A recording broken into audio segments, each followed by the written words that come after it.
नमस्कार प्रेक्षको, देववाणीच्या डिजिटल माध्यमामध्ये मी अमोल पडुकर एका नवीन पर्वामध्ये आपल्या सगळ्यांचं मनपूर्वक स्वागत करत आहे. आमच्याकडे एक यंत्र असतं, ते यंत्र म्हणजे हे मोबाईल.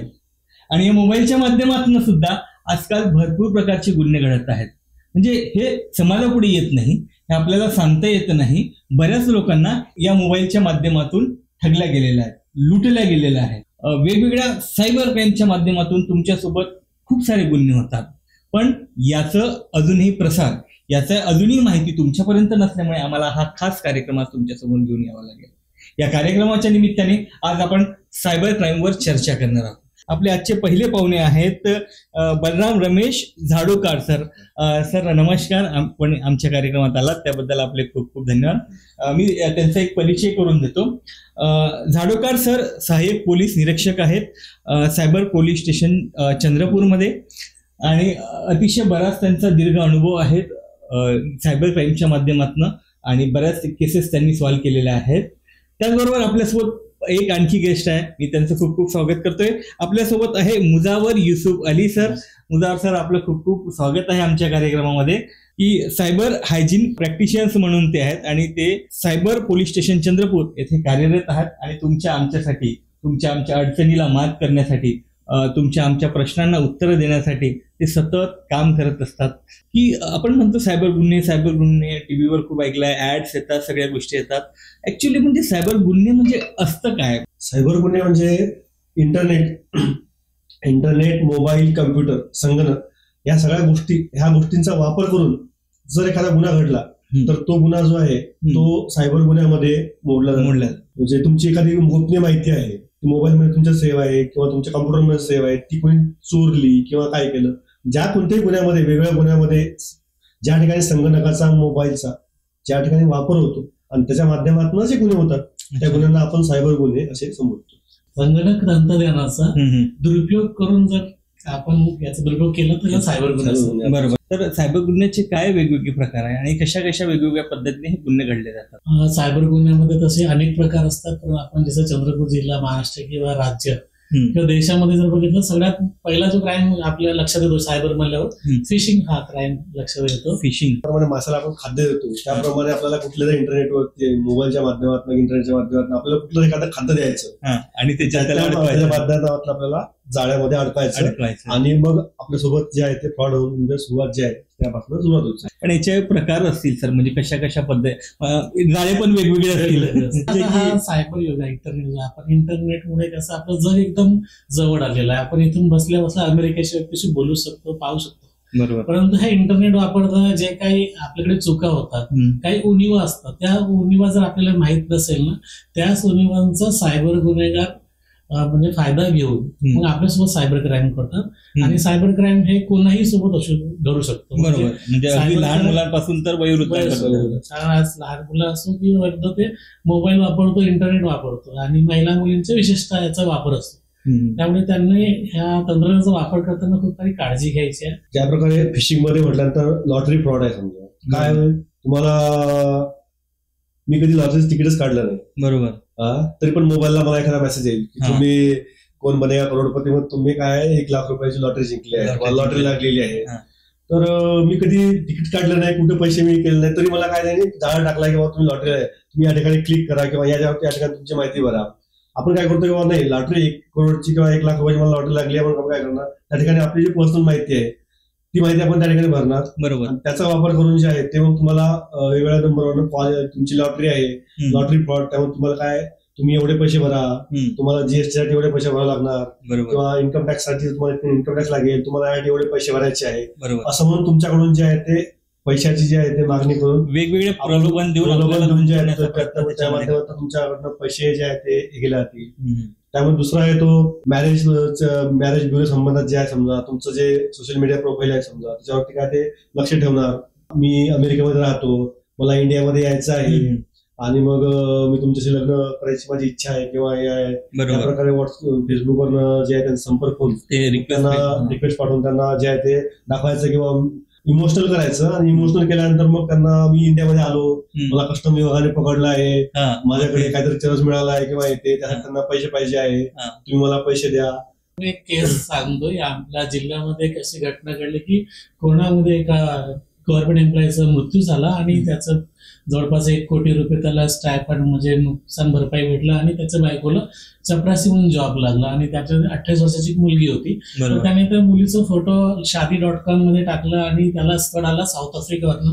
त्याने असं दाखवलं की मी साऊथ आफ्रिकेला डॉक्टर आणि माझी आई भारतीय, आम्ही बाबा बाहेरची बंगला गाडी, आम्ही असं वसियत केलेली आहे की मी भारतीय मुलीशी जर लग्न केलं तर हे सगळे वस्तू मला मिळणार. आणि त्याने त्या मुलीपेक्षा बोलण्यापेक्षा आईसोबत जास्त त्यांनी जवळीक निर्माण केली. नेहमी ते आईसोबतच बोलायचं आणि त्यांचा विश्वास संपादन करून त्यांनी सांगितलं की मी तुमच्या सोबत नाही डायमंडचे नेकलेस वगैरे घेऊन येतोय आणि आज निघालोय मी. असं त्याने फ्लाईटचा फोटो टाकला आणि 2-4-6 तासांनी त्यांनी मी दिल्लीला पोहोचलोय, परंतु घाईगर्दीमध्ये मी ते डायमंड नेकलेसचे बिल विसरलेलं आहे. तर तुम्ही एक काम करा, मला कस्टमच्या अधिकारी पकडल्या, तुमचे बँक डिटेल्स मला शेअर करा, ते चालान मी भरून तुम्हाला ते पैसे रक्कम परत करतो. या महिलेचा ऑलरेडी त्याच्यावर विश्वास खूप होता, कारण त्यांनी विश्वास संपादन केला होता. ऍक्च्युअली काय असतं ना, सायबर क्रिमिनल हा सोशल इंजिनिअरिंग करतो. म्हणजे ते आपली सोशल जी प्रोफाईल आहे त्याचा पूर्ण अभ्यास करतो. आपण आपले विचार, आपण जे काही पोस्ट करतो सोशल मीडियामध्ये, त्याचा अभ्यास करूनच त्याने ते केलेला असतो. आपल्या मनावर आणि बुद्धीवर कंट्रोल करून जवळपास त्यांनी 75 लाख रुपये त्याचे काढून घेतले होते त्या केसमध्ये आणि त्याला जवळ 3 महिन्याने अटक पण केली. 25-27 लाख रुपये कॅश रिकव्हरी पण झाली आणि केस चालू आहे. तर याबद्दल एकच आम्ही लोकांना नेहमी सूचना देतोय की तुम्ही शादी.com किंवा वेगवेगळ्या ज्या मॅट्रिमोनियल साईट असतात ना, त्यामध्ये तुम्ही मुलींचे फोटो वगैरे जर टाकल्यावर जोपर्यंत प्रत्यक्ष माणूस आपल्याकडे येत नाही. जनरली फॉरेनमध्ये जर त्यांनी सांगितलं की आई किंवा वडील फॉरेनर्स आहे आणि खूप जर त्याने आमिष दाखवले तर त्याला थोडं सावध राहावं, कारण सायबर क्रिमिनल हा आमिष आणि भीती आणि एक घाई, म्हणजे तुम्हाला अर्जंट आताच असं वगैरे पाहिजे. या 3 गोष्टी जर तुम्ही नाही घाबरलात ना, तुमच्यासोबत काही घाबरेल होणार नाही. सायबर मध्ये जवळपास 25-30 प्रकार आहे. त्याचं फिशिंग आहे, विशिंग आहे, सायबर स्टॉकिंग आहे, सायबर बुलिंग आहे, सायबर ग्रुपिंग आहे, सायबर मॉर्फिंग आहे आणि पॉर्नोसाइड आहे. म्हणजे असं बरेच प्रकार करतात. पण लेटेस्ट ट्रेंडमध्ये जे संपूर्ण भारतामध्ये आले ते काय, डिजिटल अरेस्ट. दुसरा आहे .apk नावाची फाईल, आणि तिसरा जे सगळ्यात प्रचलित आहे की तुमचा जवळचा मित्र किंवा नातेवाईक असा भासून तुम्हाला कॉल करून तुम्हाला सांगतोय की मी तुमच्या अकाउंटला पैसे पाठवलेले आहे, परंतु जे जास्त पाठवले मला कमी रिटर्न करा. तुम्हाला एखादा कॉल येईल की मी दिल्ली पोलीस मधनं बोलतोय, मी सीबीआय मधनं बोलतोय, तुमच्या मुलाला आम्ही अरेस्ट केलं आहे किंवा तुमच्या असं तुम्ही घोटाळा केला होता त्याच्यामध्ये तुम्ही आता अडकले आहे किंवा हे झाले आहे, तर आम्ही तुम्हाला डिजिटल अरेस्ट म्हणजे हाऊस अरेस्ट करून ठेवतो. हाऊस अरेस्ट किंवा डिजिटल अरेस्ट या नावाचा कुठलाही म्हणजे आपल्या कायद्याच्या डिजिटल अरेस्ट नावाचं कुठलीही पद्धती किंवा काय ही भारतामध्ये नाहीये. बरोबर. जर अरेस्ट असेल तर पोलीस स्वतः जाणार किंवा त्यांना पकडणार. बऱ्यापैकी त्यामुळे या क्राईमला आपण सध्या तरी आळा घालू शकलो आहे. यामध्ये काय होतं किंवा तुम्हाला एखादा फोन येणार न्यायाधीशाच्या नावावरती किंवा याच्या नावावरती तुमच्यावरती केस आहे किंवा काय ते, आणि सांगणार तुम्ही तुमच्या घराच्या बाहेर निघायचं नाही, तुमचा मोबाईल 24 तास ऑन ठेवायचा, माझ्याशी व्हिडिओ कॉलवरती बोलायचं. समोर बोलताना तुम्हाला एक सेटअप लागलेलं दिसणार की बाबा एक पोलीस आहे, तो युनिफॉर्म मध्ये घालून बसलेला आहे आणि तो सांगतोय तुम्हाला की तुम्ही हलायचं नाही, बिलकुल हलायचं नाही, आणि जर तुम्हाला यातनं जर सुटायचं असेल बाहेर तर तुम्ही एवढे पैसे आम्हाला द्या किंवा एवढे पैसे द्या. चंद्रपूर सारख्या भागात सुद्धा आहे. चंद्रपूर सारख्या नुकत्याच एकतर म्हणजे अशी घटना आमच्या ओळखीस म्हणजे मागच्या वर्षामध्ये अशी घटना उघड झाली. फोर्स मधले व्यक्ती आहेत, फोर्स मधले व्यक्ती असल्यानंतर सुद्धा त्यांनी सांगितलं की बाबा मी तुम्हाला डिजिटल अरेस्ट मध्ये ठेवलंय, आणि त्या व्यक्तीला त्यांनी हलू पण दिलं नाही कुठंच, नाही का, मुलाला पण सांगू नको, मुलाला सांगितलं तरी मग त्यांना पण अटक होईल. आणि असं म्हणून त्यांच्याकडून त्यांनी 7 ते 8 लाख रुपये उकडले समजा त्याच्यामध्ये. तर डिजिटल हा खूप भयानक आहे. किंवा तुमच्या सांगता काय होईल तुम्हाला आता नवीन जे त्या ट्रेंडमध्ये समजा आहे, किंवा तुम्हाला एखाद्या तुमच्या मुलाला मी अटक केली आहे, तुम्हाला नार्कोटिक्स मध्ये तो आहे समजा, ठीक आहे, तर बोला तुमच्याशी तुमच्या मुलाशी बोलता का समजा, काय होणार, एआय मध्ये तुमचा आवाज ते चेंज करून तुमच्या मुलाचा आवाज पण तुम्हाला येणार. बरोबर. त्याच्यामध्ये पण ते म्हणणार की आता तुम्हाला सोडायचं असेल तर तुम्ही याला एवढे पैसे द्या किंवा पैसे द्या. परंतु आपण एक हे करायला पाहिजे किंवा कुठलेही पोलीस द्या समजा अरेस्ट जे डिजिटल अरेस्ट नावाचा कुठल्याही प्रकार नाही, आणि तुम्ही स्वतः त्यामध्ये व्हेरीफाय करायला पाहिजे किंवा तुम्ही नजीकच्या पोलीस स्टेशन तुम्ही व्हेरीफाय करायला पाहिजे असं काही समजा आहे का. बरोबर. तर तुम्हाला एक तर तुम्ही त्या गोष्टीला त्यावेळेस त्याला ब्लॉक करा, आणि ही गोष्ट जी आहे तुमच्या परिचित म्हणा किंवा तुमच्या जवळच्या व्यक्ती जे आहेत त्यांच्याशी बोला, तुम्ही बोलल्यामुळे काय त्याच्यामुळे तुम्हाला नाही हा कुठतरी आपल्याला ट्रॅप करण्याचा प्रयत्न करतोय किंवा काय करण्याचा प्रयत्न करतोय, आणि त्यातनं तुम्हाला जसा वेळ मिळाला त्या गोष्टीपासून जर तुम्ही दूर झाला त्याप्रमाणे तुमचं जे आहे त्याच्याशी संबंध जसा कमी आला त्याप्रमाणे तुमची जी मनातली भीती आहे ती कमी निघून जाईल आणि तुम्ही या गुन्ह्यापासून जे आहे ते वाचाल तुम्ही.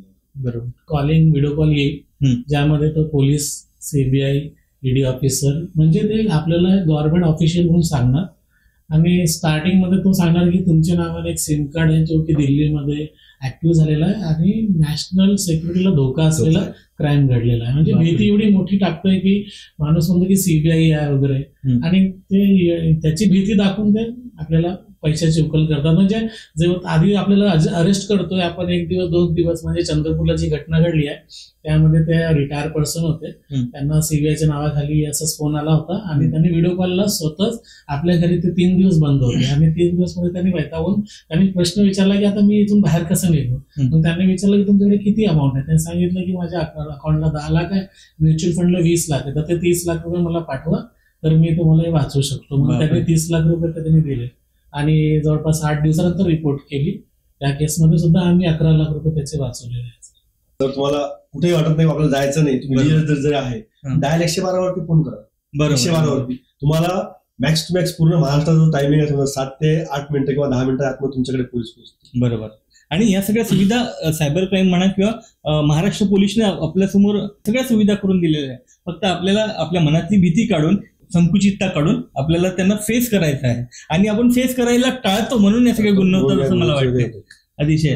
आणखी सर कुठल्या प्रकारचे सर असं येतं किंवा तुम्हाला टास्क फ्रॉड नावाचं जे ट्रेंडिंग मध्ये सध्या आहे, टेलिग्रामला किंवा व्हॉट्सअपला किंवा इंस्टाग्रामला तुम्हाला नाही का टास्क दिला, फोन येणार तुम्हाला की तुम्ही काय करा, किंवा आमचा हा क्वेश्चन आहे समजा, हे क्वेश्चन 10 प्रश्न येणार, हे प्रश्न तुम्ही सोडून दाखवा, रजिस्ट्रेशन फी म्हणून तुम्हाला 1000 भरावं लागेल, आणि जर तुम्ही 10 प्रश्न सोडले तुम्हाला आम्ही 5000 रुपये तुम्हाला ते 5000 रिटर्न पण करणार. परत सांगणार की आणखी एक थोडा आणखी मोठा त्यामुळे तुम्ही 10,000 भरा, त्याच्यामुळे तुम्हाला आणखी आम्ही 20,000 देऊ किंवा 25,000 देऊ, असं पैशाचं दुप्पट पैसा तिप्पट पैसा तुम्हाला आमिष दाखवतात. 1-2 वेळा तुम्हाला जितकी जेव्हा अमाऊंट छोटी आहे तुम्हाला पैसे पण परत येणार, तुम्हाला खरोखर वाटणार की नाही बरोबर आहे समजा किंवा ते, मग शेवटी तेव्हा त्यांना तुमचा कॉन्फिडन्स जेव्हा त्यांना वाटतं की बाबा आपण यांचा कॉन्फिडन्स गेन केलाय, मग त्यावेळेस ते तुम्हाला काय करणार, मोठी अमाऊंट टाकायला सांगणार, आणि मग तुम्ही त्याच्यामध्ये जे आहे ती मोठी अमाऊंट गुंतवल्यानंतर मग तुम्हाला त्यांनी जे आहे ते रिस्पॉन्ड करायला किंवा हे करायला तुम्हाला ते बंद करणार आणि सांगणार की नाही, मग त्याला आणखी पण बहाणे सांगणार की ठीक आहे तुमची रक्कम अडकली आहे, मग त्यामुळे तुम्ही आणखी जीएसटी भरा किंवा इन्कम टॅक्सचे पैसे भरा, असं करता करता जे आहे तुम्हाला ते पूर्ण तुमचे पैसे जितके काढता येईल त्या प्रकारे तुमचा जो आहे तो पैसा काढण्याचा प्रयत्न करतात. परंतु कुणीही या टास्क फ्रॉड मध्ये पडायचं नाही, यासाठी की याच्यामध्ये जे गेलेली अमाऊंट जी आहे ऑल ओव्हर महाराष्ट्र किंवा चंद्रपूर जिल्ह्यामध्ये सर्वात जास्त जर आर्थिक जर लॉस कोणाचा समजा असेल समजा, तर तो या टास्क फ्रॉड मध्ये जास्त समजा, कारण की यामध्ये आपल्याला एक लालसा असते समजा याच्यामध्ये की आपल्याला खूप जास्त पैसे आणि इझी मनी मिळतो ना, बसल्या ठिकाणी जर आपल्याला तिप्पट पैसे मिळत समजा असतील तर आपण त्या ठिकाणी विचार करायला पाहिजे की नाही मी कुठे थांबायला पाहिजे म्हणून या ठिकाणी. एका लालसेच्या माध्यमातून, सहज पैसे मिळवण्याच्या माध्यमातून आपण या सगळ्या गोष्टींना बळी पडतो. आपण सगळ्यांनी जर आधीच सगळ्यांना आळा घालण्याचा प्रयत्न केला तर निश्चितच आपण या सायबर गुन्ह्याच्या माध्यमातून बाहेर पडू शकतो. याच्या व्यतिरिक्त आणखी काही असे ट्रेंडिंग गुन्हे आहेत का जे घडत असतात? .apk नावाचा एक ट्रेंड सुरू आहे गुन्ह्यामध्ये, ज्यामध्ये RTO.apk, PM किसान योजना .apk किंवा लाडकी बहीण .apk, एखादी बँकेचा बँक ऑफ इंडिया अपडेट.apk किंवा निमंत्रण आमंत्रण .apk. म्हणजे हा जो .apk फाईल आहे आपल्या व्हॉट्सअप ग्रुपमध्ये आपल्या ओळखीच्या नातेवाईक मित्रांकडून आपल्याला येतो आणि त्याचा प्रोफाईल पण तेव्हा चेंज होऊन जातो, बरोबर पार्टी होतं, तेव्हा आपल्या लक्षात आले पाहिजे की .apk ही जी आहे ती मालवेअर असते.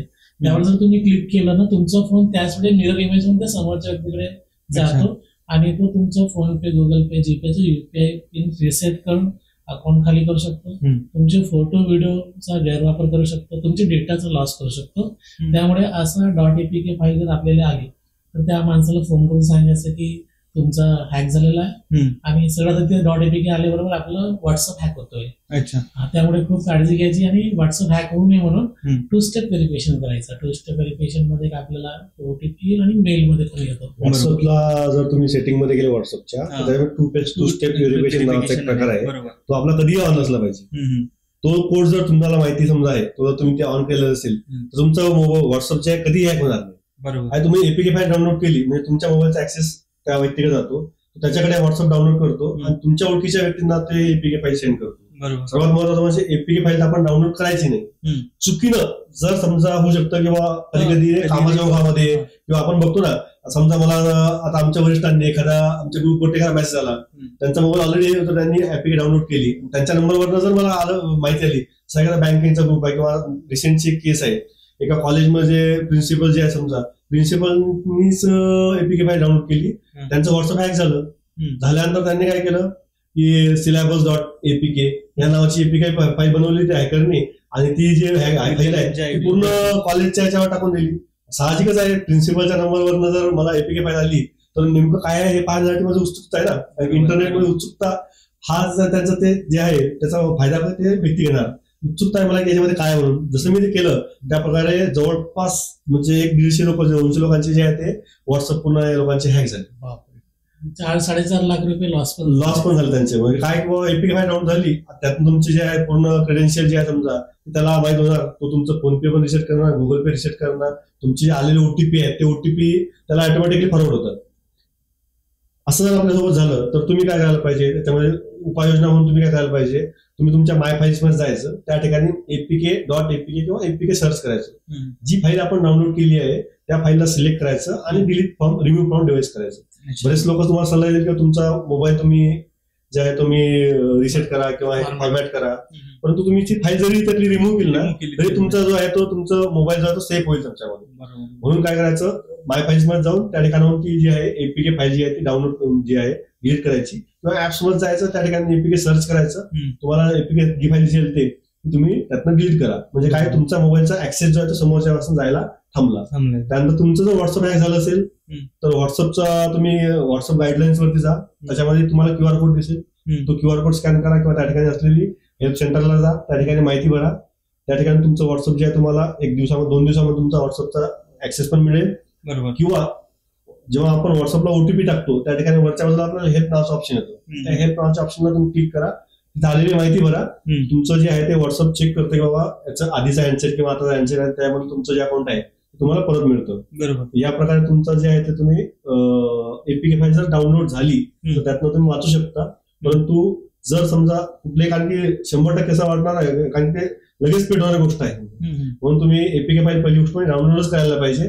जर असं कोणाने झाली समजा डाउनलोड तर ज्याच्या नंबरवर तुम्हाला फोन आला त्याला सांगा की तुम्ही असं आहे व्हॉट्सअपला जा, असे ज्या ठिकाणी जा, हे डिलीट कर आणि त्या ठिकाणाहून व्हॉट्सअप रिगेन करून घे. बरोबर. म्हणजे या सगळ्या गोष्टी आपल्याला करता येतात. शक्यतो म्हणजे ज्या डिव्हाइस हॅक झाले ना त्या डिव्हाइस प्रोसेस करायची. मेटा कंपनी किंवा कुठली कंपनी एअर वापरतात ते आपले वर्तन वापरतात. आपला डिव्हाइस IMEI नंबर असतो, आपले साईट असतात, आपण जे काही पाहतो ते सगळे आपली आवड निवड त्यांना माहिती असते. बरोबर. त्या डिव्हाइसचा वापर केला तर लक्षात येते सगळं तुमचं चंद्रपूर हॅक झाला आणि तुम्ही पुण्याला किंवा कलकत्त्याला किंवा बाहेर देशातून करणार तर लक्षात येते की तो दुसरा एक व्यक्ती असू शकतो ना. त्यामुळे आपण जो डिव्हाइस वापरतो त्यांनाच ते सगळं रिक्वेस्ट करायची. ग्रीव्हन्स ऑफिसरचे नंबर असतात, FAQ असतात, FAQ मध्ये मिळून जाईल तुम्हाला. बरोबर. आता हे सगळे एवढे गुन्हे तुम्ही या प्रकारामध्ये दाखवले आणि हे सगळे गुन्हे करण्याचा जो मेन पर्पज असतो तो म्हणजे तुमच्याकडून पैसे उडवणे, आर्थिक लुबाडणूक करणे, हे सगळे होतात. आपण कितीही प्रयत्न केले तरी हे होणारच. म्हणजे काही लोक असे आहेत की लालसापोटी म्हणा, जसे भीतीपोटी म्हणा, ते करतात. आता लोन समजा आहे, तुम्हाला इन्स्टंट लोन पाहिजे. आता बऱ्याचपैकी आपल्याला सण आहे किंवा काय लोकांना काय इन्स्टंट पाहिजे माहिती, आपल्याला बँकेत जायचं, फॉर्म भरायचा, बँक मंजूर कधी करणार आणि काय होतं इन्स्टंट लोन पाहिजे. तुम्हाला 5,000 रुपयाची गरज आहे किंवा 2-3,000 रुपयाची तुम्हाला गरज आहे, तुम्ही काय करणार इन्स्टंट लोन साठी म्हणून काय ऑनलाईनच जाणार, ऑनलाईन तुम्ही एखाद्या साईटला जाणार, इन्स्टंट लोन बरेच साईट तुम्हाला मिळतील. तुम्ही ज्या वेळेस त्या साईटला व्हिजिट कराल ते सांगतील तुम्हाला किंवा आमची ऍप डाउनलोड करा किंवा एखादी फाईल पाठवणार तुम्हाला फाईल ऍपची त्यांच्या, तर ती ऍप तुम्ही जशी डाउनलोड केली त्या प्रकारे तुमच्या मोबाईलचा ऍक्सेस तो त्यांच्याकडे जातो. तुमचे कॉन्टॅक्ट त्यांच्याकडे जातात, बरोबर, तुमचे फोटोज त्यांच्याकडे जातात, बरोबर. आणि अशा गोष्टी त्यांच्याकडे गेल्यानंतर जर तुम्ही 5,000चं लोन घेतलं तुम्ही त्यांना फोन ते जे लोन आहे इन्स्टंट लोन तुम्ही काही असे समजा आहे त्यांनी तुम्ही रिपे जरी केलं तरी तुम्हाला म्हणणार की हे बघ तुझा फोटो आता असा मार्क करतो आम्ही आणि तुमचा चेहरा लावणार, खाली मार्क केलेला फोटो लावणार आणि तो जो फोटो आहे तो व्हॉट्सअपला तुमच्या रिलेटिव्हला तुमचे जे कॉन्टॅक्ट आहेत ते सगळ्यांना पाठवणार आणि त्यांना सांगणार की यांनी आमचं लोन बुडवलं आहे. आणि मग तो तुम्हाला भीती घालणार की आता हे मी व्हायरल करतोय किंवा तुझी बदनामी करतोय, आणि त्या भीतीपोटी जे आहे ते आपण त्यांना पैसे जे आहेत ते आणखी पैशाची डिमांड करणार.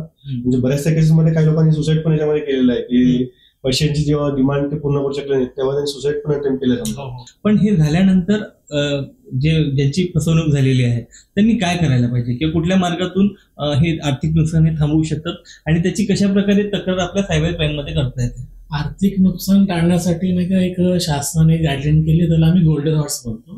गोल्डन हॉर्स म्हणजे की तुमच्यासोबत कुठलाही आर्थिक फसवणूक झाली, बरोबर, तुम्ही जितक्या कमी वेळात, आमची हेल्पलाईन नंबर आहे संपूर्ण देशासाठी, आमचा हेल्पलाईन नंबर असतो सायबर फसवणुकीसाठी 1930 1930 हा नंबर असतो संपूर्ण देशासाठी, आणि महाराष्ट्रासाठी 1945 आहे. तर तसं 1945 पण नंतर ट्रान्सफर होतो 1930 ला, कारण 1930 लोड जास्त असतो. तुम्ही दोन्ही ठिकाणी तक्रार करू शकता.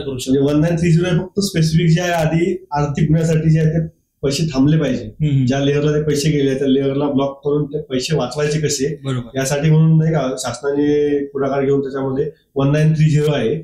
आणि 1945 हा वास्ट आहे थोडा, त्याच्यामध्ये तुम्ही आर्थिक फसवणुकीचे पण तक्रार करू शकता. तुमचं सायबर बुलिंग आहे, कुठल्याही प्रकारचा जो गुन्हा तुमच्या सोबत जर घडला असेल तर त्या गुन्ह्याचा ऑनलाईन जो गुन्हा सायबर गुन्हा तुमच्यावर घडला असेल त्यासाठी 1945 तुम्ही तक्रार करू शकता.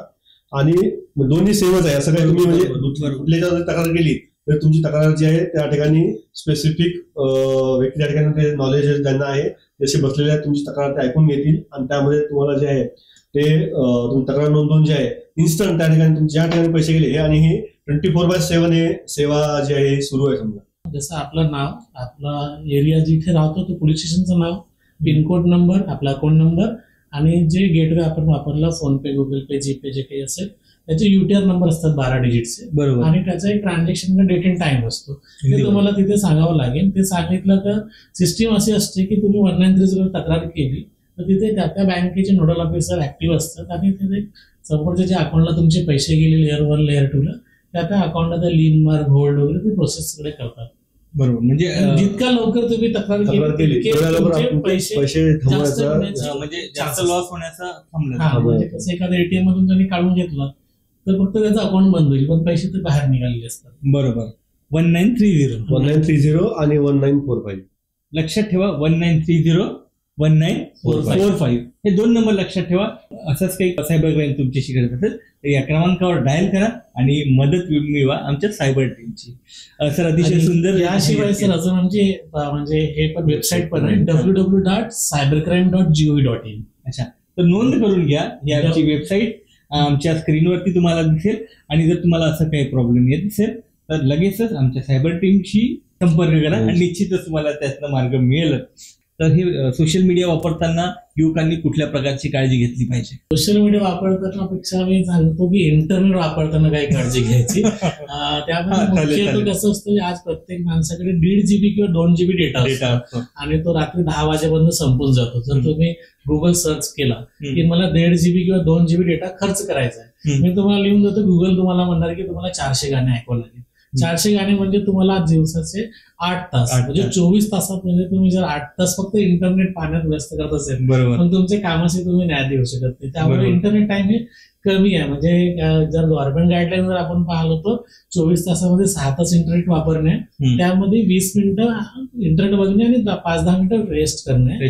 कारण तुम्ही जर सातत्याने इंटरनेट जर तुम्ही रील्स पाहता, शॉर्ट्स पाहता, काही तरुण पिढी PUBG, फ्री फायर गेम्स वगैरे खेळतात आणि काही महिला आमच्या युट्यूबवर वेगवेगळ्या स्वयंपाकाच्या रेसिपी वगैरे सर्च करतात, त्यामुळे त्यांचा वेळ जातोय. आणि हा वेळ जर तुमचा दररोजचे 7 आणि 8 तास असेल, ज्या प्रकारचे एखाद्या माणसाला दारूच्या व्यसन असतो त्याला अल्कोहोलचा नशा येतो, सिगारेट पिणाऱ्याला निकोटीनचा नशा येतो, कॉफी पिणाऱ्याला कॅफिनचा येतो, आणि इंटरनेट वापरणाऱ्याला डोक्यामध्ये डोपामाइन नावाचा एक केमिकल रिलीज होतो, डोपामाइन. आणि डोपामाइन हा सुद्धा एक नशेचा प्रकार आहे जो तुम्हाला फील गुड करवतो. आणि डोपामाइन जर तुम्हाला मेंदूमध्ये जर दररोज तो रिसीव्ह होत असेल तर सगळ्यात आधी तो तुमची एकाग्रता नष्ट करते आणि दुसरी तुमची भावना. त्यामुळे जी आपली पिढी म्हणजे जगाती पिढी बघा ते हिंसक होत चाललेली आहे. म्हणजे एकाग्रता नाही, पेशन्स नसतात आणि ते सगळे अग्रेसिव्ह असतात. तर त्या अग्रेसिव्हचा पण हे कारण आहे की डोपामाइनची अतिरिक्त झालेला असतो, कारण तो निगेटिव्ह पद्धतीने रेस झालेला आहे. डोपामाइन येतो की मी क्रिकेट केलं, मी कबड्डी, मी कुस्ती केली तरी डोपामाइन येतो, बरोबर. परंतु ती पॉझिटिव्ह वे नसताना तो लॉस करत नाही. हा बसल्या येतो. म्हणजे आधी काळामध्ये जे लोक असायचे ना ते मेंदूमध्ये एक स्थिर राहायचे आणि शरीराचे फिरायचे. आजची जी पिढी आहे ना ते शरीराने एकाच ठिकाणी बसत्या, मेंदूने ते फिरत राहतात. त्यामुळे ते आता असं साईज पण वाढत चाललेलं आहे. इंटरनेट वापरताना आपण म्हणजे तुम्ही गुगल वापरताय, समजा तुम्ही मुलाला आज आपण पाहतो की लहान मुलांच्या हाती आता म्हणजे तो जन्मल्याबरोबर तो 3-4 मिनिटाला मुलगा जो आहे तो इंटरनेटवरती आपल्याला दिसतो. समजा तुम्ही त्या मुलांच्या हाती मोबाईल देताना तुम्ही इंटरनेट सुरू करून देता, त्यावेळेस ते काय सर्च करतात, तुम्ही गुगलची सर्च हिस्ट्री किंवा मुलांच्या युट्यूबला समजा आपण युट्यूबला यंग कंटेंट आणि मुलांचे कंटेंट पण आहे, तो काय सर्च करतोय किंवा काय करतोय हे आपण कधीच पाहिलं नाही. तर तुम्ही एक पालक म्हणून त्याच्याकडे मुलाचे जे आहे त्या हिस्ट्रीमध्ये गुगल हिस्ट्रीमध्ये तुम्ही पाहू शकता तो त्याच्या काय सर्च करतोय, पबजी मध्ये काय सर्च करतोय का, किंवा कुठल्या गेम्स तो सर्च करतोय का, अशी कुठली घातक गेम त्याच्यामध्ये आहेत का, किंवा तुमच्या मोबाईलमध्ये कुठले गेम डाउनलोड करतोय. गेम डाउनलोड करताना त्याला कुठल्या परमिशन्स आपण अलाउ करायला पाहिजे हे त्या मुलांना समजत नाही. ते काय करतात, लगेच इन्स्टॉल आणि लगेच गेम डाउनलोड करणार. आणि तुमच्या मोबाईलच्या काय डिटेल्स समजा आहे, आपण काय करतो आजकाल मोबाईल घेतल्यानंतर आपण त्याला थंबचा पासवर्ड नाही का, आपण थंब कुठला तरी एखादा त्रिकोण चौकोन काहीतरी एकदम काढायचा, तो कोणाला समजणारच नाही या प्रकारे काढायचा. काय आपण करतो किंवा आपली पर्सनल जी माहिती आहे ती आपण बाहेर जायला नको म्हणून, परंतु आतमध्ये जो आपण डेटा आपण किंवा जे आपण ऍप्स वापरतो त्यांना आपण आपली सगळीच परमिशन दिली. बरोबर. इव्हन जर तुम्ही बऱ्याचशा ऍप्सची परमिशन पाहिली, तुमच्या मोबाईल मधनं तो रेकॉर्ड व्हाईस करू शकतो, तुम्ही काय बोलताय ते त्याला ऐकू देऊ शकतो. तुम्ही म्हणजे तुमचा मोबाईल ठेवला असताना त्याला जर वाटलं त्याला फोटो घ्यायचा आहे, अशा पण ऍक्सेस आपण त्याच्यामध्ये त्यांना दिलेला आहे. समजा इव्हन म्हणजे तो डिव्हाइस जो आहे तो ऍप जो आहे तुमच्या मोबाईल मधनं फोटो पण घेऊ शकतो. बरोबर. तर विचार करा की आपण कुठल्या परमिशन ऍप्सना दिले आहे. आणि ते गुगल असिस्टंट आलेलं आहे ना, म्हणजे गुगल असिस्टंट आपण जे काही बोलतो, जे काही सर्च करतो त्या सगळ्या सिस्टीमवर त्याची नजर असते आणि त्याबरोबर ते सजेशन्स देत असतो का आपल्याला. म्हणून सोशल मीडिया वापरताना फेसबुक आहे, इंस्टाग्राम आहे, व्हॉट्सअप आहे, स्नॅपचॅट्स आहे, तर त्याची सेटिंग्स मध्ये त्याची प्रायव्हसी सेटिंग करणं खूप आवश्यक आहे. बरोबर. म्हणजे प्रायव्हसी मध्ये तुमचे प्रोफाईल कोणी पाहावा, तुमची स्टेटस कोणी बघावा, तुम्हाला ग्रुपमध्ये कोणी जॉईन करावं, त्या सेटिंग्स तुम्ही जर गेलात प्रायव्हसीमध्ये त्यामध्ये एव्हरीवन असतो किंवा माय अकाउंट असतो किंवा नो बडी असतो, तर आपण माय कॉन्टॅक्ट्स करू शकतो. एव्हरीवन केलं तर सगळे लोक आपले प्रोफाईल पाहू शकतात आणि डाउनलोड करून नंतर मॉर्फिंगचा प्रकार ब्लॅकमेल होतो. बरोबर. इंस्टाग्राम नेहमी प्रायव्हेट असायला पाहिजे आणि फेसबुक पण प्रोफाईल लॉग असायला पाहिजे. आणि जेव्हा आपण फ्रेंडशिप करतो तर ज्या व्यक्तीला आपण व्यक्तिगत ओळखतो त्यांचीच फ्रेंडशिप राहावी. म्हणजे मित्र आहे, मित्राचा मित्र आणि मित्राचा मित्र, तर त्याला आपण कधी बघितलं नाही, त्याला जर आपण फ्रेंडशिप केली तर आपल्यासोबत कधी धोका होऊ शकतो. आणि बरेचदा फेसबुक, इंस्टाग्राम किंवा याच्या माध्यमातून जे प्रसिद्ध फेमस लोक असतात त्यांच्या नावाने पण फेक प्रोफाईल आणि ते सांगतात की आमचं एक ऑफिसचा ट्रान्सफर झाला आहे, त्याचे फर्निचर विकायचे आहे. तर हे लक्षात ठेवायला पाहिजे की एखादा वरिष्ठ अधिकारी आहे किंवा एक फेमस व्यक्ती आहे, तो इतरांचे फर्निचर का विकत देणार नाही. बरोबर. तर ती थोडं कॉमन सेन्स ठेवायची. आणि फेक फेसबुक वगैरे ओळखायचे असेल सिंपल असतो की त्यामध्ये जे फोटो असेल ना ते एकाच तारखेचे असेल. म्हणजे मी तुमची प्रोफाईल चोरली ना, 10-12 फोटो वेगळे तारखेला एका तारखेला एका व्हिडिओ असले तर समजायचं की ती फेक आहे आणि त्याला लगेच आपण ती रिक्वेस्ट डिलीट करायची आणि त्या संबंधित सांगायचे की तुझी फेक प्रोफाईल दिसत आहे आणि त्याला रिपोर्ट्स करायचे. रिपोर्ट्स अँड ब्लॉक ऑप्शन प्रत्येक याच्यात आहे, त्याचा नेहमी वापर करा. सोशल मीडियामध्ये इंस्टाग्राम आहे, टेलिग्राम आहे, व्हॉट्सअप आहे, प्रत्येक याला सिक्युरिटी फीचर्स त्या कंपनीने किंवा त्या दिलेले आहे. आपलं फेसबुक किंवा इंस्टाग्राम हॅक होऊ नये म्हणून टू फॅक्टर ऑथेंटिकेशन जे आहे ते आपण त्याच्यामध्ये लॉग इन करून ठेवायला पाहिजे. जीमेल मध्ये पण सेम तेच आहे, टू फॅक्टर ऑथेंटिकेशन आपण त्याची सिक्युरिटी ऑन करून ठेवायला पाहिजे. जेव्हा केव्हा जर एखाद्या मला तुमचा पासवर्ड जर माहिती आहे, तुमची ईमेल आयडी माहिती आहे आणि पासवर्ड जरी माहिती आहे, तरी जोपर्यंत मला तो ओटीपी आपल्या नंबरवरती आलेला ओटीपीला जो पण जाणार नाही तोपर्यंत आपला अकाउंट हॅक व्हायची बिलकुल शक्यता नाही. म्हणून टू फॅक्टर ऑथेंटिकेशन जे आहे ते प्रत्येक ऍपचं जे आहे ते आपण करून ठेवायला पाहिजे. बरोबर. पण आजकाल महिलांच्या बाबतीत, मुलींच्या बाबतीत खूप प्रकार घडत आहेत. म्हणजे त्यांचे फोटोज घेणे, त्यांना ब्लॅकमेल करणे, त्यानंतर त्यांच्या प्रोफाईलवरून स्टोरीज घेणे, त्यांच्या आईवडिलांपर्यंत ह्या गोष्टी जाणे, त्यांना बरेच मुलं मग ते त्यांना प्रेमाच्या याच्यात गुंतवण्याचा प्रयत्न करतात. तर या सगळ्यांसाठी, मुलींसाठी आणि महिलांसाठी सुरक्षितता म्हणून त्यांनी काय उपाययोजना आपण करू शकतो? सर्वात पहिलं तर जे महिला किंवा मुली जे सोशल मीडिया वापरतात, फेसबुक, इंस्टाग्राम, स्नॅपचॅट जे काही असेल, त्यामध्ये प्रोफाईल पिक्चर टाकताना आधी फ्रंट चेहऱ्याचा फोटो टाकून देतात. अच्छा. म्हणजे फ्रंट चेहऱ्याचा फोटो जर टाकला त्याला मॉर्फ करणे खूप आसान असतो, लगेच त्याला अश्लील करून ते व्हायरल करण्याची भीती असते.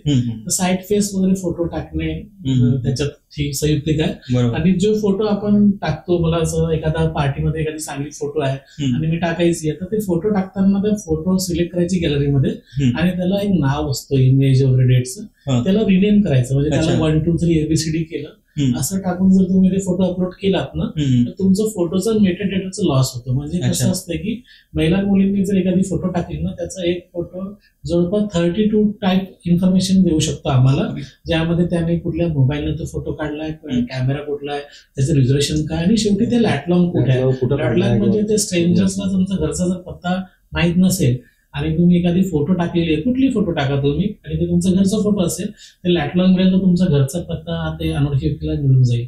तर त्यामुळे ही खूप काळजी घ्या. म्हणजे एक फोटो तुमच्या बाबतीत खूप मोठी माहिती देऊ शकते. आमच्याकडे आम्ही महिला आणि मुलींना नेहमी विनंती करतो की आपण असा लाईक्सला किंवा कमेंट्सला प्रोत्साहन होऊन असे फोटो टाकू नका. आणि त्यामध्ये तर बरेच डिमांड्स पण करतात की बॉयफ्रेंड असतात, काही ओळखीचे लोक असतात, ते अनवॉन्टेड फोटो अवस्थामध्ये फोटो मागतात, ते कधी जीवनात नाही टाकायचे, शेअर करायला नाही पाहिजे. कारण आपण आता व्हिडिओ कॉल करतात बरेच लोक, किंवा आंघोळ करताना व्हिडिओ कॉल करा, कपडे बदलताना व्हिडिओ कॉल करा, असे करताना ते स्क्रीन रेकॉर्ड करतात. आणि स्क्रीन रेकॉर्ड केल्यावर ते त्यांचा मोबाईलमध्ये ठेवतात. त्याने जर चांगलाही माणूस असेल तर त्याचा मोबाईल हरवला, चोरी झाला, तेव्हा ते लॉस होऊ शकतो. आणि तुमचं ब्रेकअप झाले तर तो डायरेक्ट स्टोरीवरच व्हायरल करतो. एंगेज मध्ये जेव्हा रिलेशनशिप मध्ये असतात समजा, किंवा नात्यामध्ये किंवा मैत्रीमध्ये जेव्हा समजा असतात, त्यासोबत त्यांचे फोटो काढलेले समजा, ते फोटो त्यांच्या सोबत असतात.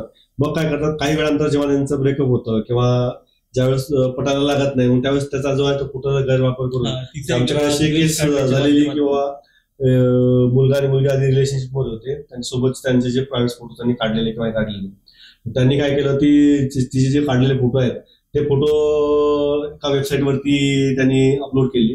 जसे त्या वेबसाईटला अपलोड झाले, वेगवेगळ्या वेबसाईट ज्या आहेत त्यांनी काय नवीन काय अपलोड झाले आपल्याकडे आलं त्याप्रमाणे ते पार राहतात. जे नवीन अपलोड झालं त्याप्रमाणे त्या वेबसाईटने पण ते जे आहे त्याला वेगवेगळं नाव देऊन ते त्यांच्या वेबसाईटवरती प्रसिद्ध केलं. जवळपास एक 40 ते 45 वेबसाईटवरती ते म्हणजे प्रसिद्ध झालं. आणि काय होतं, अशा कंटेंटला ज्यांनी पाहिल्यानंतर त्याचं जे आहे ते नाव टाकलं, जसं मला बलराम नरोकर नाव टाकलं तुम्ही, तर आधी तुम्हाला पूर्ण जास्त ज्या नावाने जास्त सर्च केलं असेल ते तुम्हाला आधी येईल समजा गुगलमध्ये. त्या मुलीचं नाव जेव्हा गुगलला टाकलं तर गुगलला 40-45 पेजला पूर्ण दिसत जायचं. त्यामुळे ती मुलगी सुसाईड करायच्या याच्यामध्ये होते. जवळपास 3-4 वर्ष आधीची गोष्ट आहे. त्यांचे वडील आमच्याकडे आले की सर असं झालंय, आता मी म्हणजे अक्षरशः रडायला लागले आमच्याकडे की सर आता काय करू मी. मुलगी तर जे माझी मुलगी ही कॉलेज टॉपर आहे, आणि आता कॉलेजवाले म्हणतात किंवा आम्ही त्यांना आता आमच्या कॉलेजमध्ये त्यांचा आम्ही हे करतो समजा. तर एवढ्यापर्यंत आम्ही पोहोचलोय, आणि आता आमचं परिवार म्हणजे एकदम सर्व आम्ही सुसाईड करण्याच्या याच्यामध्ये विचारामध्ये समजा आहे. तर आम्ही काय केलं, त्यांच्या तक्रार नोंदवून घेतली आणि लगेच गुगलला जे आहे ते आम्ही त्या प्रकारे पत्रव्यवहार करून जे आहे त्यांचे जेवढे काही समजा त्याच्यावरती कंटेंट्स होते जे आपल्याला गुगलला त्यांचे नाव दिसायचे किंवा काय दिसायचे, सगळे आम्ही ते कंटेंट त्यांचे रिमूव्ह केले. आणि आज ते म्हणजे मुलगी जी आहे ते विदेशामध्ये एक चांगल्या ठिकाणी नोकरी करते समजा. तर तुम्ही जर असं काही झालं समजा तुमच्यासोबत, तर तुम्ही लगेच सायबर पोलिसांना या, सायबर पोलीस स्टेशनकडे या, पोलीस स्टेशनला जा, त्यांना सांगा, आणि भरपूर त्यातनं काय आपण त्यांना जी हेल्प आहे ते 100% लगेच करू शकतो. आणि आहे जर आपलं म्हणजे जगामध्ये इंटरनेटवर तुम्ही टाकू पण शकता, तुम्ही रिमूव्ह पण त्यामध्ये करू शकता, आणखी ते पॉवर्स पोलिसांकडे आहे समजा. बरोबर. म्हणजे आपल्याला असे काही प्रॉब्लेमॅटिक असतील तर आपल्याला गुगलकडनं ते रिमूव्ह पण करतात. म्हणजे त्याला सुसाईड पर्याय नाहीये. तुम्ही जर आमची संपर्क केला ना, एन्फोर्समेंट एजन्सी असतो आम्ही, आणि एलियनला त्यांना माहिती देणे बंधनकारक. आम्ही त्यांना फक्त एक वेळेचा अवधी असतो, त्याला एक टाइम बॉन्ड असतो, त्या टाइम पिरियड मध्ये ते डिलीट करतात वाढलं. बरोबर. म्हणजे मला असं सांगायचं आहे की महिलांच्या बाबतीत आणि मुलींच्या बाबतीत बराच प्रकार घडतो आहे. आणि आपण बघतोय की सोशल मीडियाच्या माध्यमातून, ब्लॅकमेलिंगच्या माध्यमातून खूप महिला सुसाईडचा मार्ग घेतात. पण मला तुम्हाला असं सांगा वाटेल की आत्महत्या हा एक मार्ग नाहीच आहे. तुम्ही सायबर क्राईमच्या टीमशी भेटा, त्याच्यातून तुम्हाला मार्ग निघेल आणि याच्यातनं बऱ्याच गोष्टी सॉल्व्ह करता येईल आपल्याला. म्हणजे कधी कधी ना गंभीर आहे सर, आपण बोलतोय पण कधी कधी काही गोष्टी या काळजाला लागण्यासारख्या असतात अतिशय, आणि या गोष्टीतून लोक आत्महत्येसारखा मार्ग अवलंबतात. हे तर आहेत. म्हणजे आपण आता याच्याशी बोललो की तुमचं महिलांच्या चरित्राच्या बाबतीत याच्यातूनही मार्ग निघू शकतो. पण मला एक सांगा सर, आपण आता आजकाल लोक ऑनलाईन पेमेंट खूप होत आहे, तर ऑनलाईन पेमेंट करत असताना आम्ही कुठल्या प्रकारची आपण काळजी घ्यायला पाहिजे आपण त्याच्यामध्ये? सर्वात आधी सर, आपण ऑनलाईन पेमेंट करताना कुठं पेमेंट करतोय हे आपल्याला, ऑनलाईन शॉपिंग साईट जे समजा आहेत भरपूर साऱ्या आता तुम्ही टाकल्यानंतर तुम्हाला मिळेल. म्हणजे आपण फ्लिपकार्टला करतो, अमेझॉनला करतो, ठीक आहे. हे तर म्हणजे ऑथेंटिकेट समजा आहे, समजा आपल्याला नाही का, रजिस्टर समजा आहे समजा, ठीक आहे. परंतु काय होतं, आपण कधी कधी फेसबुक पाहता आपल्याला नाही का एखाद्या वेळेस पॉपअप येतं की बाबा आता मला गाडी घ्यायची आहे समजा, तर मला गुगलला सर्च केलं की विच कार, आपण जसं ते कार सर्च केलं ना, तुमच्या फेसबुकला पण पॉपअप येईल की तुम्हाला काय तुमचं ऍडव्हर्टाइजमेंट किंवा तुम्हाला SMS आहे ते तुम्हाला सुरू होतं समजा, ठीक आहे. आपण काय करतो की आपण पाहतो स्वस्त मध्ये पुढे मिळेल आपल्याला त्याप्रकारे. बरोबर. आपण समजा कपडे घ्यायचे समजा असेल, तुम्ही फ्लिपकार्टवरनं पाहिलं तर तुम्हाला पॉपअप आलं की अरे हे शर्ट मी फ्लिपकार्टवरती पाहिलं, हे 500 रुपयाला आहे आणि या ठिकाणी मला 200 रुपयाला मिळतंय. मी काय करणार, त्या 200 रुपयाला प्रिफर करणार आणि त्या ठिकाणी माझे जे क्रेडिट कार्डचे डिटेल्स आहे समजा, डेबिट कार्डचे डिटेल्स आहे किंवा माझा CVV नंबर आहे, तर त्या ठिकाणी मी तो टाकणार आणि माझे क्रेडेन्शियल सगळं त्या कंपनीकडे जाणार आणि मला ते वस्तू एक वेळा मिळणारच नाही, परंतु माझ्या डिटेल्सकडे माझं पूर्ण अकाउंट जे आहे त्यामध्ये खाली होऊ शकतं. म्हणून तुम्ही कुठल्या साईटवरती आपण आपल्या डिटेल्स टाकतोय किंवा कुठल्या वेबसाईटवरती आपण आपल्या क्रेडेन्शियल टाकतोय याचा आपण आधी तर म्हणजे त्याच्या बाबतीत काळजी घ्यायला पाहिजे. सेकंड आहे की आपण गुगल पेला, फोन पेला आपण कुठं जरी गेलो तरी आपण लगेच स्कॅन करून जे आपण ते पैशाचं पेमेंट करतो किंवा काय करतो. तर बरेचदा असं होतं की बाबा आता जो फ्रॉड एक चाललाय की बाबा तुमच्या पत्नीने मला सांगितलं, घरच्यांना पुण्याला किंवा तुमच्या पत्नीला सांगितलं की बाबा घरी 5,000 रुपये पाठवले होते, तुमच्या अकाउंटमध्ये पाठवून दे कारण की माझ्या अकाउंटमध्ये थोडे पैसे कमी आहे. तर मी 5,000 तुम्हाला टाकले, मला SMS दिसणार अकाउंटमध्ये 5,000 आले, पण लगेच पुन्हा अरे ते त्यांनी 5 सांगितले होते, त्यांनी 2 सांगितले होते, 3 माझे एक्स्ट्रा गेले. तर एक तुम्हाला मी ते लिंक शेअर केली आहे, त्यामध्ये 3,000 मला रिटर्न करा. तुम्ही जसे तुमचे क्रेडिट टाकले तुमच्या अकाउंट पूर्ण खाली होऊन जाणार. बरोबर. म्हणजे हा प्रकार खूप आता मधल्या याच्यामध्ये वाढला समजायचं. नातेवाईक मित्र म्हणून करू शकतो. असं करतो. फोन पे, गुगल पे, जीपे जसं थर्ड पार्टी ऍप आहे, तर ते वापरताना ही काळजी घ्यायची की जसं तुमचा SBI आहे, ऍक्सिस आहे किंवा HDFC आहे, तर त्या बँकेचे सुद्धा पण पेमेंट गेटवे ऍप असतात, योनो आहे. शक्यतो ते वापरलं तर तुम्हाला माहिती लवकर मिळू शकते, बँक ऑफिसर तुम्हाला मदत होऊ शकते. आणि फोन पे, जीपे न जर झाला की थर्ड पार्टी ऍप आली की थोडासा तिथे वेळ जातो तिथे, तर ती काळजी घ्यायची. प्रत्येक ठिकाणी 10 रुपये 5 रुपयासाठी पण आम्ही बारकोड न वापरता तुम्ही तिथे शक्यतो कॅश वापरा. आणि डिजिटल इंडियासाठी तुम्ही मोठ्या अमाऊंट्स आहे, सोनं घ्या, गाडी घ्या, तिथे डिजिटल अमाऊंट करू शकतो. बरोबर. म्हणजे आहे, पर्याय आहे याला पण आपण वेगवेगळ्या माध्यमातून आणि सेफली पेमेंट करू शकतो.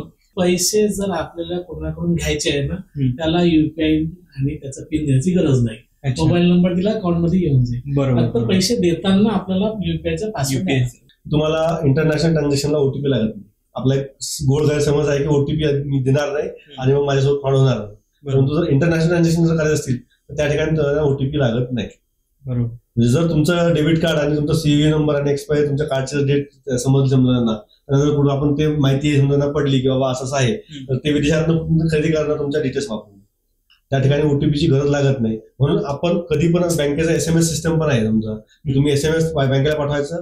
आपल्याला डेबिट कार्ड आपण जेव्हा आपण केव्हा घेतलं समजा, आपण जर इंटरनॅशनल करणार नसणार समजा, त्या ठिकाणी तुम्ही त्याला बंद करून ठेवा किंवा तुम्ही SMS जर बँकेला पाठवला तरी पण ते बंद होऊन जातं. बरोबर. म्हणजे नको असलेल्या सुविधा आपण त्यामध्ये घेतो आणि काय होतं आपल्याला त्या माहिती नसल्यामुळे आपला लॉस त्याच्यामध्ये होऊ शकतो. क्रेडिट कार्डच्या बाबतीत पण आपलं सेम तेच आहे. आपण कुठेही पेट्रोल पंपवरती गेलो किंवा कुठे गेलो, आपल्याला कोणतरी मिळणार की बाबा साहेब क्रेडिट कार्ड घ्यायचं का, सर्व फ्री मध्ये अवेलेबल आहे, तुम्हाला 1 वर्ष चार्ज लागणार नाही.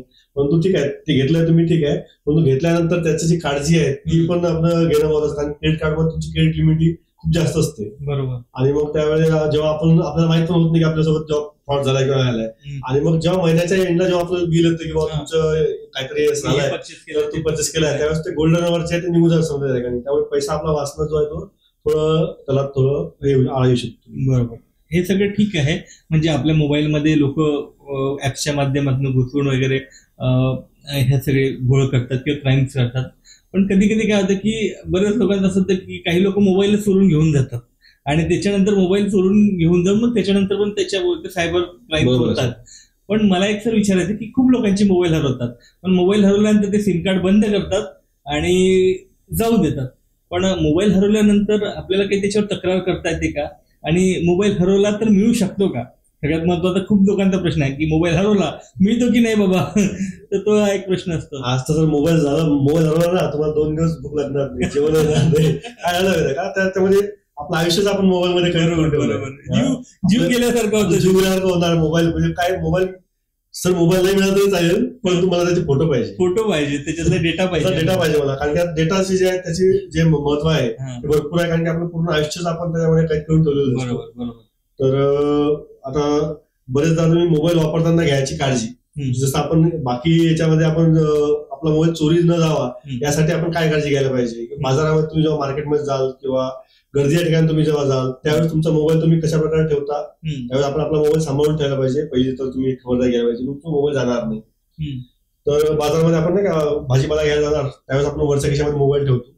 आपण जसं खाली जाणार घ्यायला, कुठं चोर आहे समजा किंवा काय, वर लगेच असा मोबाईल हे करून लगेच त्याच्या कॅरीबॅग मध्ये घेऊन तो पसारून जाणार. तुम्हाला माहित पण पडणार नाही माझा मोबाईल गेला म्हणून त्याच्यामध्ये. आता मोबाईल चोरी गेल्यानंतर सेकंड आपली स्टेप काय की आपण लगेच काय करायला पाहिजे, गॅलरीमध्ये आपल्या स्टोअरमध्ये जायला पाहिजे आणि त्या नावाचं सिम कार्ड जे आहे किंवा दुसऱ्या एखाद्या जिओचं सिम कार्ड तुमचं असेल तर तुम्ही जिओच्या एखाद्या टोल फ्री नंबरला फोन करा आणि तुमचं सिम कार्ड आधी ब्लॉक करा. कारण की जर पासवर्ड त्यांनी जर क्रॅक केला, तुमच्या त्याच्यामध्ये क्रेडेन्शियल आहे समजा, काय फोन पे आहे, पेटीएम आहे, गुगल पे आहे, त्याला ऍक्सेस मिळून जाईल. तुमच्या ज्या फोन पेचे तुमचं जे बँक अकाउंट जे आहे ते पूर्ण तो स्वतःच्या अकाउंटमध्ये ट्रान्सफर करून घेईल आणि ते पैसे जाईल. म्हणजे आजकाल हे पण आहे किंवा मोबाईल जातो परंतु पैशाचं पण त्याच्यानंतर जो आहे हा पण फ्रॉड आजकाल व्हायला लागला. म्हणून तुम्ही आधी गेला मोबाईल चोरी, आधी तुम्ही टोल फ्री नंबरला कंपनीच्या फोन करा आणि आधी आपलं सिम कार्ड ब्लॉक करा. बरोबर. मोबाईल हरवल्यास किंवा चोरी झाल्यास तो मिळू शकतो. त्यासाठी सर्वात आधी आपला जसं मोबाईल हरवला लगेच जवळच्या पोलिसांना जाऊन रिपोर्ट करायची की माझा हा MA नंबरचा मोबाईल हरवलेला आहे, आणि ते पोलीस तुम्हाला रिपोर्टची कॉपी देईल. ती कॉपी घेऊन लगेच जवळच्या दुकानात जाऊन त्या नंबरचे सिम कार्ड घेऊन घ्यायचे.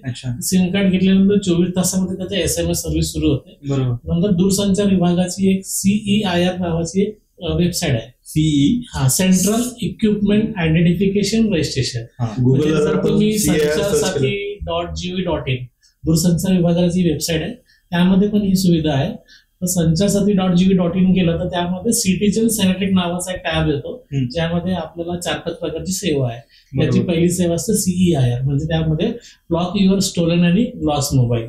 त्यामध्ये तुमचा मोबाईलचा IMEI नंबर, सिम नंबर, त्याचा बिलची कॉपी, पोलीस स्टेशनच्या रिपोर्टची कॉपी, कुठं हरवला, केव्हा हरवला, आणि आपला आधार कार्ड. तर तुमच्या हरवलेल्या नंबरवर OTP घेईल, म्हणजे तो सिम OTP आपण घेतलेला आहे, तो सिम OTP जसं टाकला तो हँडसेट कुठेही असेल भारतामध्ये तो ब्लॉक होऊन जाईल. याचा फायदा होईल का तुमचे जे फोटो, डेटा, कॉन्टॅक्ट जे काय ते सेफ राहणार. आणि सिम ह्यासाठी लवर घ्यायला पाहिजे की आपण आपल्या मोबाईलचं जे पासवर्ड आहे, कधी कधी आपल्या गाडीचा 4 अंकी नंबर ठेवून देतो, आपल्याला लग्नाचे इयर ठेवून देतो, वाढदिवसाचे इयर ठेवून देतो, ते कोणी अंदाज करून ते काढू शकतो. त्यामुळे ते पासवर्ड पण युनिक ठेवायचे, आणि पासवर्ड म्हणजे तुमच्या मेंदूला जे आठवण आहे तेच ठेवायचे. दर 3 महिन्याला ते पासवर्ड रिसेट करायचे. तर मोबाईल हरवला तर ते मिळू शकतो. मोबाईल हरवला होता, मी CEIR तक्रार केली आहे. आधी व्हायचं तुम्ही पोलीस स्टेशनला जायचे किंवा पोलीस स्टेशन जावं लागायचं किंवा मी तक्रार दिली होती माझ्या मोबाईलचं काय झालं. आता तुम्हाला जायची गरज नाही. CEIR वरती परत जा, तुम्ही त्याच वेबसाईटवर जा, तुम्हाला जो एक्नॉलेजमेंट नंबर आलाय तो नंबर त्या ठिकाणी टाका.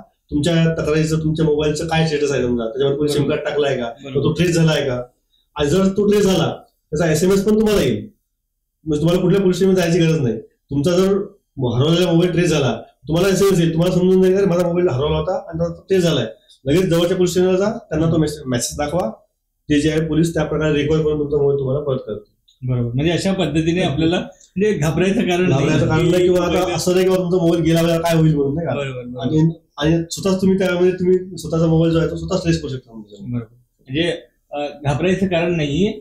आपला जर मोबाईल हरवला असेल तर तुम्ही पोलीस स्टेशनला तक्रार देऊन आणि ज्या काही प्रक्रिया आहेत त्या प्रक्रिया पूर्ण करून तुमचा मोबाईल मिळू शकतो. पोलीस ऑफिसर म्हणून, बँक ऑफिसर म्हणून, नातेवाईक इलेक्शन म्हणून, किंवा तुम्हाला वेगवेगळ्या नावाखाली स्कीमच्या म्हणजे त्रास देतात, तर अशा वेळी आपण तक्रार कुठे करायची हा एक प्रश्न येतो ना. तर संचारसाथी.gov.in मध्ये चक्षु नावाचा एक सुविधा असते चक्षूमध्ये जर तुम्ही क्लिक केला तर तिथे विचारत होतं की तुम्हाला कॉल आला होता, SMS आला होता की व्हॉट्सअप आला होता. जे आला असेल ते मीडिया तुम्ही टाका, तो नंबर टाका, त्याचा स्क्रीनशॉट जोडा, त्यांनी काय म्हणलं ते टाका, तुमचा नाव आणि तुमचा मोबाईल नंबर टाका, तुम्हाला एक OTP येईल आणि तुम्ही ज्या नंबरची रिपोर्ट केली आहे ना तो नंबर परमनंटली बंद होतो सर. आणि त्या व्यक्ती फ्रॉडस्टर व्यक्तीला ज्या आधार कार्ड ज्या इलेक्शन कार्डने तो नंबर घेतला त्याला कधी जीवनात तो कोणतीही कंपनी सिम देणार नाही. तर सर आपण आतापर्यंत बघितलं की सायबर क्राईम मध्ये बरेच म्हणजे हा विषयच खूप विस्तृत आहे, हे खूप सागर आहे. मला असं वाटतं आजच्या चर्चेतून 2-3 थेंबच मिळाले असतील आपल्याला. पण ह्या सगळ्या सायबर क्राईम मधून बाहेर पडण्यासाठी आपल्याला कुठल्या कुठल्या गोष्टीची काळजी घेता येईल आणि कुठल्या कुठल्या गोष्टीतून आपल्याला हे सायबर क्राईम टाळता येईल? की सायबर क्राईम हा लालच, भीती आणि घाई या 3 गोष्टीमध्ये आपण असं जर आपल्याला काही कॉल आला काही पण आलं तर आपण त्याला थांबा, बरोबर, विचार करा आणि नंतर ते रिपोर्ट करा. दुसरं आपण जे काही तंत्रज्ञान वापरतो, मोबाईल आहे, लॅपटॉप आहे किंवा तुमच्या घरी कम्प्युटर आहे, त्याला नेहमी पासवर्ड ठेवावं. त्याला पासवर्ड पण सोपं नाही ठेवावं, म्हणजे तुम्हाला जे आठवत असेल तेच ठेवा. तुमच्या गाडीचे नंबर, तुमचे मोबाईलचे शेवटचे 4 अंक, म्हणजे जे अंदाज लोक काढू शकेल असे पासवर्ड नाही ठेवावे. आणि आपण प्रत्येक ऑफिसला किंवा कुठे लॉग इन करतो तर लॉगआउट पण एक पद्धत आठवण ठेवायची. लॉगआउट सिस्टम मध्ये कुठे लॉग इन केलं की लॉगआउट करायची, नाही तर ते तिथे चालू राहील आणि मग परत व्हॉट्सअप वेब आहे काही ठिकाणी आपण सुरू करून घेतो तर ते सगळं लॉगआउट करायचे. आणि जे व्यवहार करतो आपण बँकिंगचे वगैरे, ATM जे वापरतो, ATM वापरताना जेव्हा ATMचे आपण पिन टाकतो ना तिथे थोडासा हात ठेवून द्यायचं, म्हणजे कसं मागच्या व्यक्तीला तो आपलं म्हणजे काही पिन टाकला तो पाहू शकतो, त्याला आपण शोल्डर सर्फिंग क्राईम म्हणतो. तर ATM मध्ये पिन काढताना शक्यतो एकटे जायचं तिथे. शक्यतो रेल्वे स्टेशन, बस स्टँड जे गर्दीच्या ठिकाणचे ATM वापरू नका, बँकेजवळचे वापरावे, कारण तिथे स्कॅमर लावून असून तुमच्या ATMचे डुप्लिकेट होण्याची शक्यता असते, बरोबर, आणि तुमचं डेटा चोरी जाण्याची शक्यता असते. Railway station, bus stand, lodges या ठिकाणी सार्वजनिक वायफाय असतो किंवा सार्वजनिक चार्जिंग पॉईंट असतात, तिथे पण तुम्ही थोडीशी काळजी घ्यावी. सार्वजनिक वायफाय कधी वापरायचं नाही. चार्जिंग पॉईंटची काळजी घेतात म्हणजे चार्जिंग पोर्टेबल चार्जर सोबत ठेवा ट्रॅव्हल मध्ये, बरोबर, आणि डेटा केबल आणि चार्जिंग केबल असतो, डेटा केबल सोबत नाही ठेवायचा, चार्जिंग केबल ठेवायचा. किंवा सोपा उपाय मोबाईल बंद करून चार्ज करायचा, जेणेकरून तुम्हाला ज्यूस जॅकिंग आम्ही त्याला शब्द वापरलेला ते करायचं. जे लहान मुलं आहे आपल्याकडे त्यांना ते जे मोबाईल मध्ये गेम खेळतात त्या गेमला ते टायमिंग ठरवून द्यायचं, कुठले गेम खेळतात ते पण काळजी घ्यायची. इंटरनेट टाइम जास्तीत जास्त 20 मिनिटापेक्षा जास्त नसावा, कारण त्यांच्यासोबत सायबर जे लहान मुलं आहे त्यांच्यासोबत खूप बुलिंगचे वगैरे प्रकार खूप होतात. स्ट्रेंजर्स त्यांना धमकवणं किंवा ब्लॅकमेल करणं, त्यांना पैशाची मागणी करतात. यांनी लहान मुलांना छोटा असतो ते लवकर प्रभावित असतो, त्यामुळे त्यांच्यावर स्ट्रेंजरची नजर खूप असते, बरोबर. त्यामुळे एकटे लॅपटॉप वापरू नका. शक्यतो तुमच्याकडे लॅपटॉप कम्प्युटर असेल तर ते बेडरूमला न ठेवता हॉलमध्ये ठेवा, जेणेकरून तुमचे पाल्य जे काही सर्च करतायत आई वडील येताना जाताना त्याला पाहू शकतात, लक्ष देऊ शकतात आणि त्याला गाईड करू शकतात. कारण बेडरूम मध्ये तुम्ही ठेवलं तर त्याचा गैरवापर होण्याची शक्यता वाढू शकते, बरोबर. चेंजिंग रूम मध्ये महिला मुली जातात किंवा एखाद्या लॉज मध्ये आपण जातो परिवारासोबत, तिथे आपल्याला कपडे बदलण्याची वेळ येते, त्यामध्ये हा मोबाईलचा वापर करावा, म्हणजे सगळे लाईट ऑफ करावे, आपलं मोबाईल करून त्याची व्हिडिओ शूटिंग करावी. व्हिडिओ शूटिंग करताना तुमच्या लक्षात येईल की एखादा फ्रेम खाली एखादा रेड कलरचा ब्लिंकिंग असेल तर तिथे हाईट कॅमेरा आहे असं तुमच्या लक्षात येईल, मग तिथे आपण ते चेंजिंग वगैरे करायचं नाही. म्हणजे हा मोबाईल जेवढा तुम्हाला धोकेदायक आहे तिचा तेवढा चांगला पण आहे, बरोबर. याचा अजून एक वापराचा चांगला करू शकतो आपण. आपला जो मोबाईल आहे या मोबाईलचं एक स्विच ऑफ बटन असतो, प्रत्येक मोबाईल एक स्विच ऑफ बटन असतो. आपल्यासोबत काही संकट आला, काही आपल्याला पोलिसांची गरज भेटली आणि आपल्याकडे काही वेळ नसेल ना, स्विच ऑफ बटन दाबायचं, तुमच्या स्क्रीनवर एक रेड कलरचा एमर्जन्सी म्हणून येईल. या एमर्जन्सीवर तुम्हाला 10 सेकंड बोट ठेवायचा आहे. तुम्ही 10 सेकंड बोट ठेवलं तर डायरेक्ट हा कॉल पोलीस कंट्रोलला जाईल, तुमची लोकेशन दिसते, ते लोकेशन पोलिसांना जातं आणि 5 ते 7 मिनिटात पोलीस तुमच्या मदतीसाठी येऊ शकते. आणि त्याशिवाय चंद्रपूर पोलिसांची chandrapurpolice.gov ही आमची वेबसाईट आहे, त्यामध्ये सुद्धा आम्ही सूचना देतो. चंद्रपूर पोलीस, चंद्रपूर पोलीस या नावाने फेसबुक, इंस्टाग्राम आणि ट्विटर पेज आहे, आणि सायबर दोस्त नावाचे ट्विटर पेज आहे, ते फॉलो करावं, जेणेकरून भारत देशामध्ये ज्या ज्या प्रकारचे किंवा जगामध्ये ज्या ज्या प्रकारचे नवनवीन सायबर क्राईम घडतात त्यापासून कसं सावध राहावं त्याचे आम्ही उपाय त्यामध्ये ठेवतो. तर सगळ्या श्रोत्यांना आणि सगळ्यांना म्हणजे असे नव्हे आहे की इंटरनेट तंत्रज्ञान वापरताना काळजी घ्यावी, सतर्क राहावं, सुरक्षित राहावं. फोटो आपण घ्यायचा आणि त्याच्यावर वेगवेगळे हे येतात की हे धोकादायक आहे का की वापरण्यासाठी योग्य आहे? एआय धोकादायक असं म्हणता येणार. आपण इंटरनेट पण आता असा आहे की बाबा तुम्ही वापर कसा करता याच्यावरती डिपेंड आहे. बरोबर. तुम्ही एआयचा चांगला जर वापर केला तर तुम्हाला त्यातनं फायदे पण भरपूर आहे. समजा बरोबर. असं आपल्याला म्हणता येणार नाही की एआय हे एकदम भीतीदायक किंवा सर्वांना असं आहे. आपण त्यासोबत आपण त्या काय करतो समजा, जसे आपल्याला आता ट्रेंड येत आहे, समजा वेगवेगळे ट्रेंड येत आहेत, साडी ट्रेंड, परत आणखी आता मध्यंतरी महिलांसाठी कुठला ट्रेंड आला, मग त्या ट्रेंडवरती आपण टाकताना काय अपलोड करतोय, आपण स्वतःचे आपले इमेज अपलोड करतोय किंवा आपण त्याला काय डेटा देतोय, फिडिंग काय करतोय, या प्रकारे त्याचा तुम्हाला रिझल्ट मिळेल. बरोबर. तुम्ही जर वेगवेगळे टूल्स बनवायचे, आज जर तुम्हाला एखादं सॉफ्टवेअर बनवायचं असेल, तुम्ही याला कमांड द्या, तुम्हाला सगळं कोडिंग करून मिळणार. बरोबर. म्हणजे तुम्ही काय करता इंटरनेटवरती याच्यासाठी समज जसं आहे आपण कशा प्रकारे आपण त्याचा काय तुमचे फायदे आणि काय तोटे आहेत त्याचा आपण वापर काय कशा प्रकारे करतो याच्यावरती डिपेंड आहे. शक्यतो आपली वैयक्तिक आणि संवेदनशील माहिती ही पब्लिक करू नये. बरोबर बरोबर. जी गोपनीयता ती गोपनीयता आपण गोपनीयतेचं ठेवायला पाहिजे. तर मला एक असं विचारायचं आहे की नुकतंच आता सीएम साहेबांनी उद्घाटन केलं आणि सायबर अवेअरनेस मंथ हा सुरू आहे, तर काय काय ऍक्टिव्हिटीज असते या सगळ्या गोष्टीतनं आणि काय त्याचा फायदा होतो जनतेला? सर, ऑक्टोबर महिना हा आपल्या देशात सायबर स्वच्छता मंथ म्हणून आम्ही पाडला जातो. बरोबर. आणि त्याच आधारामध्ये आपल्या महाराष्ट्र सायबरला म्हणजे मुंबईला जे आमचं हेडक्वार्टर आहे सायबरचं, तिथे माननीय मुख्यमंत्री साहेबांनी उद्घाटन केलं या महिन्याचं. या महिन्यामध्ये आमच्या पूर्ण महाराष्ट्र पोलिसांकडून वेगवेगळ्या शाळा, कॉलेज, प्रत्येक ठिकाणी गॅदरिंग करण्यात येतो, लोकांना जागरूक करण्यात येतो. कारण सायबर गुन्हे हे दिवसेंदिवस वाढणारच आहे. यावर एकच उपाय म्हणजे आपण जागरूक अवेअरनेस हा त्यावर एकच उपाय आहे. त्यामुळे सगळ्या नागरिकांनी अवेअर राहावं, मुलांनी अवेअर राहावं, मोबाईल वापरताना अवेअर राहावं, यासाठी आम्ही नेहमी प्रयत्नशील आहोत. आणि हा पूर्ण महिना आम्ही वेगवेगळे प्रोग्राम घेतोय. म्हणजे आम्ही सायबर विषयक ड्रॉइंग स्पर्धा, सायबर विषयक रील, सायबर विषयक जे काही ट्रेंड चालले या प्रकारच्या आम्ही स्पर्धा पण घेतोय. आणि शाळा कॉलेजला प्रत्यक्षात भेटी देऊन त्यांचा आमचे हेल्पलाईन नंबर हे सगळे प्रोव्हाइड करतोय. आता पण सर आम्हाला सांगायला म्हणजे आपल्याला म्हणजे खरोखरच अभिमान वाटतोय की आम्ही चंद्रपूर जिल्ह्यातील जवळपास 500 शाळा आणि कॉलेजेस जे आहेत त्या प्रत्येक स्कूलमध्ये जाऊन आम्ही त्या प्रकारे लोकांना अवेअर केला आहे. त्याच प्रकारे आम्ही जर आम्हाला जर कोणी बोलवलं किंवा आमच्या इथं असा प्रोग्राम आहे किंवा छोटेखानी प्रोग्राम जरी असेल तरी त्या ठिकाणी जाऊन सुद्धा आम्ही सायबर अवेअरनेस म्हणजे किटी पार्टी म्हणजे किंवा गणपतीचे पेंडॉल समजा असतील त्या ठिकाणी जाऊन किंवा वेगवेगळे छोटेखानी जर प्रोग्राम असतील किंवा काही सामूहिक विवाहाचं जर मागच्या वेळेस जवळ झालं तेव्हा पण चंद्रपूर पोलिसांनी त्या ठिकाणी जाऊन पण त्या बाबतीत अवेअर करायचा प्रयत्न केला की सायबर बाबतीत तुम्ही कसे अवेअर राहायला पाहिजे, तुमच्यावर कसा फ्रॉड झाला तर तुम्ही काय करायला पाहिजे किंवा होऊ नये यासाठी तुम्ही काय उपाययोजना करायला पाहिजे, यासाठी आम्ही सतत प्रयत्नशील आहोत. आपल्या माध्यमातून आम्ही सर्वांना सांगू इच्छितो की बाबा जर आपल्याला असं वाटलं की बाबा नाही आमचा असा काहीतरी प्रोग्राम आहे, या प्रोग्रामला आम्हाला सायबर बाबतीत अवेअरनेस बाबतीत किंवा असा आम्हाला कार्यक्रम घ्यायचा आहे, तुम्ही नक्कीच चंद्रपूर पोलिसांना SP ऑफिसला सायबर पोलीस स्टेशन आहे त्या ठिकाणी संपर्क साधा. आम्ही नक्कीच त्या प्रकारे आमचा अवेअरनेसचा जो कार्यक्रम आहे तो आम्ही आयोजित करू. Sir, prevention is better than cure. हा बरोबर. जागृती होणं गरजेचं आहे आणि त्याच्यावरती आपल्याला उपाययोजना सुद्धा करता येईल आणि कुठेतरी याला आळा घालता येईल.